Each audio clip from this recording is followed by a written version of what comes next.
Мать и мачеха обыкновенная, в переводе с латинского Лусилага фарфор, прогоняющий кашель.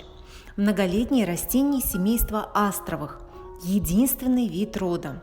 В народе, кроме традиционного названия, имеет ряд других: мать-трава, подбел, белокопытник, двуличник, водяной лопух, двоелистник, камчужная трава, лопуха студенная, царь зелья. Мать и мачеха – растения с длинным корнем. Ранней весной из корня вырастают стебли высотой 10-30 см, которые усеяны листьями с буро-красными чешуйками. На конце стебля расположены корзинки из многочисленных желтых цветков. Крылые цветки – узкоязычковые, женские, серединные – трубчатые, обоеполые. Плоды растения – небольшие семянки с хохолком из шероховатых щетинок. После созревания плодов цветоносные побеги отмирают. Зацветает в апреле-мае месяце. После плодоношения из корневищ отрастают прикорневые листья на длинных черешках с выемчато-зубчатыми краями. Верх листьев зеленый, а низ за счет густого войлочного опушения белый. Химический состав такой. Прикорневые листья содержат до 3% горьких гликозидов, ситостерин, галовую, яблочную и винную кислоты, дубильные вещества, декстрин, инулин, сапонины, следы эфирного масла.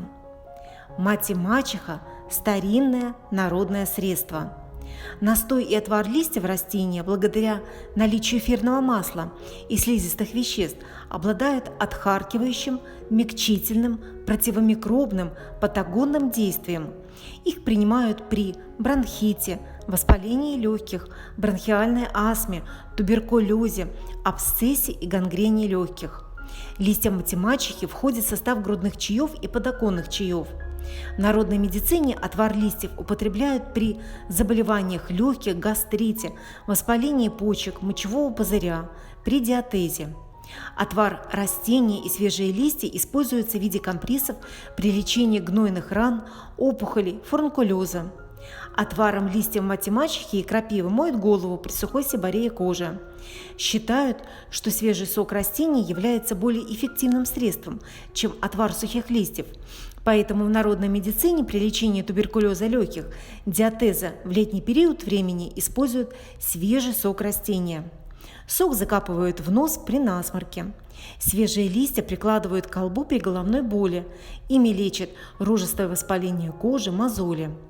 Сбор листьев мать и мачехи производят в июне-июле, через 2-3 недели после образования семян. Они не должны быть молодыми. Сушат в тени при хорошей вентиляции воздуха, расстелив тонким слоем, не забывая часто ворошить.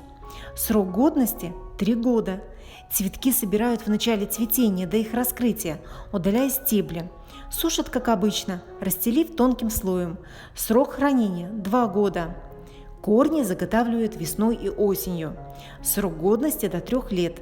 Сырье хранят в холщовых, бумажных мешочках, коробках, ящиках в хорошо проветриваемом помещении.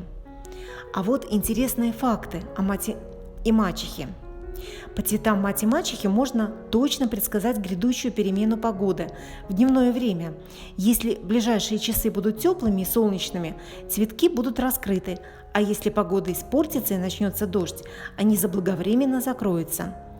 В старину по местам скопления мать и мачехи определяли место, в котором необходимо копать колодец. Так как растение любит влагу, им самостоятельно определяет места с наличием и неглубоким залеганием водоносных слоев. Название мать и мачеха связано с тем, что листья его сверху гладкие и холодные, а снизу мягкие и теплые, будто войлочные. Соответственно, нижняя их поверхность ассоциируется с матерью, а верхняя – с мачехой. Практически у всех растений сперва вырастают стебли и листья, а затем начинается цветение. У мать и мачехи все строго наоборот. Весной, когда сходит первый снег, сперва вырастают и распускаются цветки, а уже потом вырастают листочки. Всем добра!